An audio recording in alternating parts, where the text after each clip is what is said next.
सुबह का वक्त था और गांव की गलियों में ताज़ी सब्जियों की खुशबू फैली हुई थी।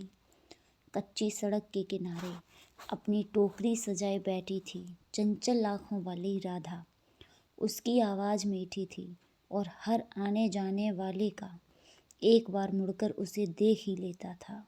तभी वहाँ से गुजरा अर्जुन, लंबा, जवान और थोड़ा शरारती मुस्कान वाला। वह सब्जी लेने तो रुका, लेकिन उसकी नज़रें सब्जियों से ज़्यादा राधा पर टिक गईं। क्या दूँ बाबूजी? राधा ने हल्की मुस्कान के साथ पूछा। अर्जुन थोड़ा झुककर बोला, जो सबसे ताज़ा हो वही दे दो। राधा उसकी बात का मतलब समझकर हल्का सा शर्मा गई। उसने टोकरी में हाथ डाला पर उंगलियां हल्का सा कांप गईं। अर्जुन ने मुस्कुराकर कहा, हाथ क्यों कांप रहे हैं? राधा ने नज़रें झुका ली और बोली, सुबह की ठंड है बाबूजी। लेकिन उसकी आवाज़ में छिपी घबराहट साफ थी। अर्जुन थोड़ा और करीब आ गया। अब दोनों के बीच बस टोकरी का फासला था। हवा का झोंका आया और राधा की लट उसके गाल पर आ गिरी। अर्जुन ने धीमे से कहा, रहने दो, मैं खुद ले लेता हूँ। यह कहते हुए उसकी उंगलियां हल्के से राधा की उंगलियों से छू गई। राधा के बदन में जैसे सिरहन दौड़ गई। उसने जल्दी से हाथ खींचा, लेकिन गालों की लाली छुपा नहीं पाई। आसपास की गली में हलचल थी, पर उस पल दोनों जैसे अपनी ही दुनिया में खोए थे।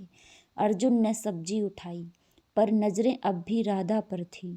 फिर धीरे से बोला, कल भी यहीं मिलोगी क्या? राधा ने बिना ऊपर देखे धीमे से कहा, अगर आप आए तो मैं यहीं मिलूंगी। और उसकी आवाज़ ऐसा मीठा वादा था कि अर्जुन की मुस्कान और गहरी हो गई। अगले दिन सुबह अर्जुन सचमुच उसी गली में फिर आ पहुंचा।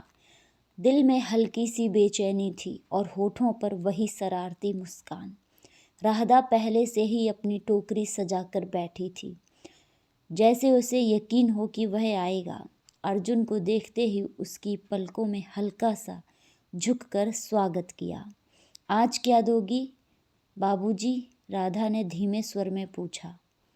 अर्जुन सबके सामने थोड़ा और करीब आकर खड़ा हो गया।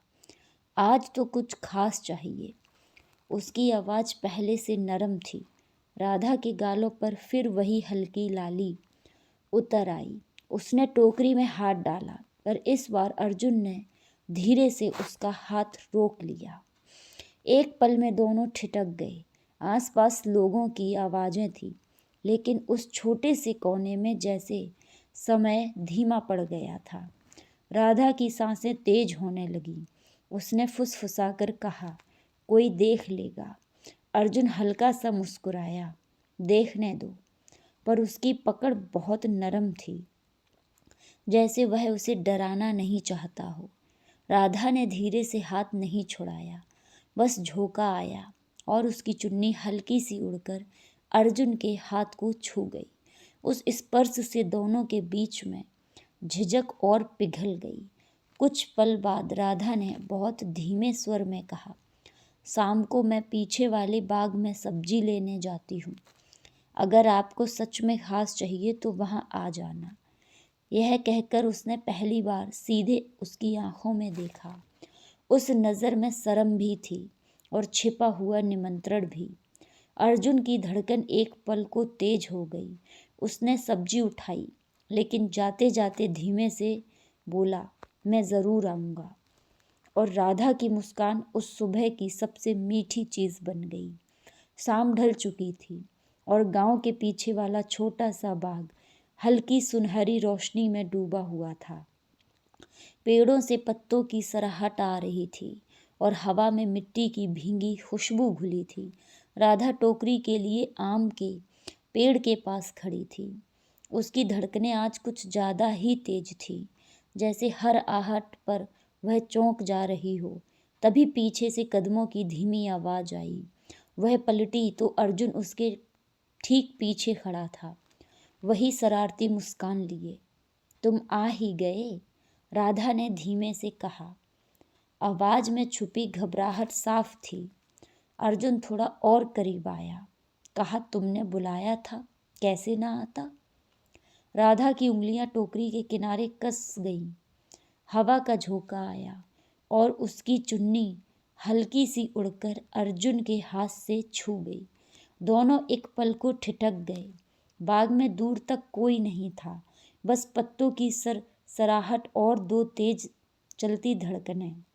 अर्जुन ने बहुत नरमी से उसका हाथ थाम लिया। इस बार राधा ने तुरंत हाथ नहीं खींचा। उसकी पलकों ने खुद को झुका लिया। गालों पर गरम लाली उतर आई। तुम डर रही हो? अर्जुन ने फुसफुसाकर पूछा। राधा ने बहुत धीमे सिर हिलाया, पर कदम पीछे नहीं गए। अर्जुन ने उसे हल्का सा अपनी ओर खींचा और राधा उसके करीब आ गई। अब दोनों के बीच बस सांसों की दूरी थी। राधा ने धीरे से सिर झुकाकर उसके सीने के पास खुद को संभाला और अर्जुन की बाहें अपने आप चारों ओर सिमट गईं। उस शांत बाग में समय जैसे थम सा गया हो। उनकी झिझक धीरे धीरे पिघल रही थी और दो अजनबी दिलों के बीच एक मीठी सी गर्माहट जन्म ले रही थी। कुछ देर बाद राधा ने हल्की मुस्कान के साथ कहा, जाइए बाबूजी, वरना सच में कोई देख लेगा। और उसकी उस शर्माई आवाज़ में ऐसा वादा था कि अर्जुन जाते जाते भी मुड़कर उसे देखे बिना नहीं रह पाया। ऐसे ही कहानी के लिए हमारे चैनल को सब्सक्राइब करें।